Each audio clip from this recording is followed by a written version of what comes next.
High everyone, आज म हजुरहरूलाई घरमा कसरी सिस्नुको सुप बनाउने भनेर सिस्नु बनाउने तरिका लिएर आएकी छु। सिस्नुको नाम सुन्न साथ हामी यसलाई हरियो पात भएको काँडे घाँस भनेर सम्झन्छौँ। यसलाई चाहिँ पोल्ने घाँसको रूपमा पनि चिनिन्छ। सिस्नु चाहिँ एक उत्कृष्ट साग हो है साथीहरू। यसै धेरै पहाडमा पाइन्छ है साथीहरू।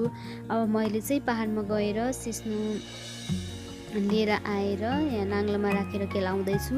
राम्रोसँग केलाउने, किरा छ कि भनेर हेर्ने। अब हामी यसलाई पकाउन किचनतर्फ लागौँ।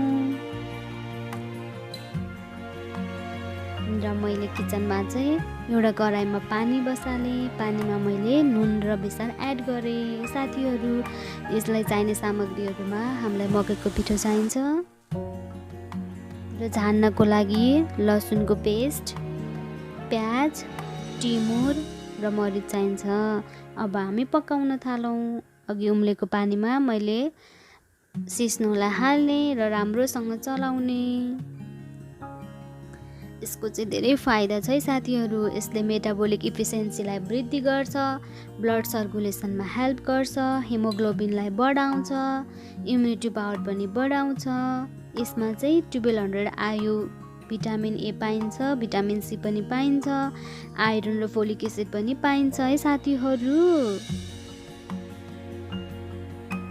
अन्त अब यसरी पाक्दैछ हाम्रो सिस्नु।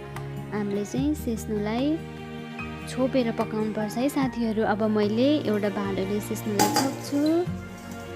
छोपेको 5 मिनट पनि भयो। अब हामीले 5 मिनट पछि हेर्ने र यसलाई फेरि चलाउने साथीहरू। अब चाहिँ मैले यसमा मकैको पिठो हाल्छु र मकैको पिठो हालेर यसलाई राम्रोसँग चलाउने।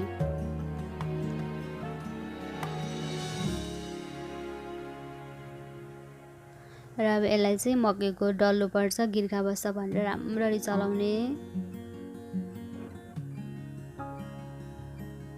मैले राम्ररी चलाएँ र मैले यसमा चाहिँ टिमुरको धुलो र मरिचको धुलो पनि हालेँ साथीहरू।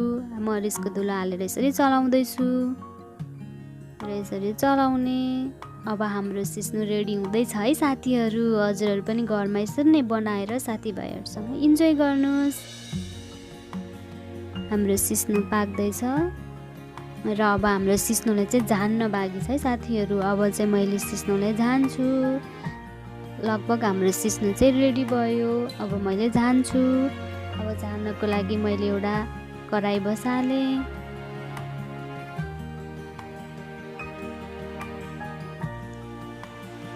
र कराईमा चाहिँ मैले 1 चम्चा घिउ एड गरेँ।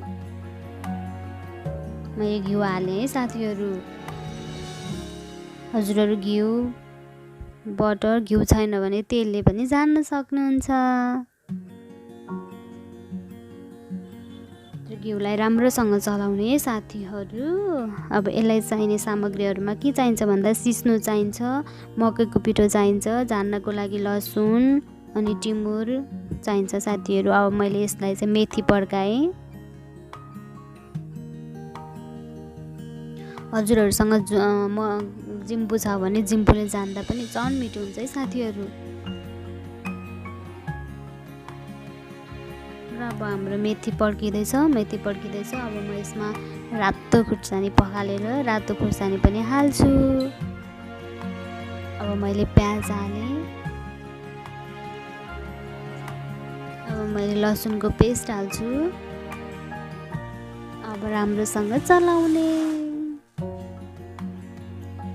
र यसलाई फुर्न दिने साथीहरू। रातो हुने गरी फुर्ने दिने, फुरेर चलाइरहने। अब लगभग हाम्रो यो फुलिसकेको छ।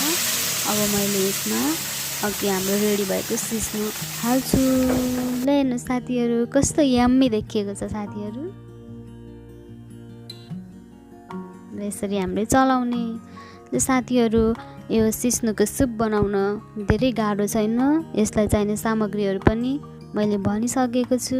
हजुरहरूले पनि यसरी नै घरमा बनाएर साथीभाइहरूसँग इन्जोय गर्नुहोस्। यसले स्वास्थ्यको लागि एकदम धेरै फाइदा दिने कुरा हो। यो सुगर, प्रेसरको बिरामीहरूलाई एकदम राम्रो गर्छ। हार्ट जोर्नीका बिरामीहरूलाई पनि राम्रो गर्छ। यसरी नै घरमा बनाएर बेला बेलामा खानुहोस्, बनाउने ट्राई गर्नुहोस्। हाम्रो सिस्नु रेडी भयो। अब मैले सिस्नुलाई प्लेटमा राखेर सर्भ गर्छु साथीहरू। ल मैले हिट अफ गरेँ।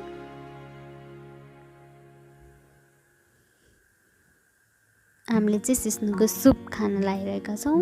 ल अब मैले प्लेटमा राखेर सर्भ गर्छु है साथीहरू।